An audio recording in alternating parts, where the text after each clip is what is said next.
వెళ్ళిన తర్వాత అక్కడ నుంచి సికింద్రాబాద్ స్టేషన్కి టికెట్లు తీసుకొని అక్కడే ట్రైన్ ఎక్కుదామని వెళ్ళినారు. అక్కడ పోలీసు కనిపించేసరికి మళ్ళీ వెనక్కి వచ్చి ఒక క్యాబ్ బుక్ చేసుకొని ఆ క్యాబ్లో రాంచి వెళ్ళినారు. అరౌండ్ నైట్ 1 o'clock ఇక్కడ స్టార్ట్ అయినారు.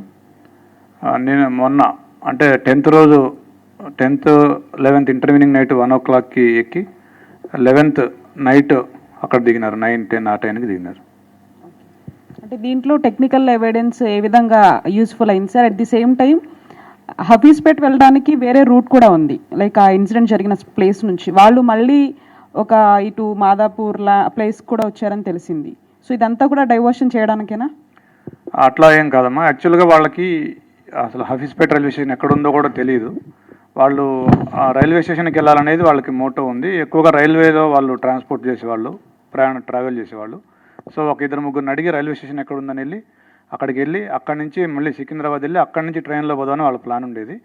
బట్ సికింద్రాబాద్ స్టేషన్లో పోలీస్ మూమెంటు, జీఆర్పీ మూమెంటు, మనం కూడా ఆల్రెడీ సికింద్రాబాద్ స్టేషన్కి చల్లపల్లి స్టేషన్కి కూడా పంపున్నాము. అవన్నీ చూసి మళ్ళీ వాళ్ళు వెనక్కి వచ్చి క్యాబ్ ఎంగేజ్ చేసుకొని క్యాబ్లో వెళ్ళటం జరిగింది.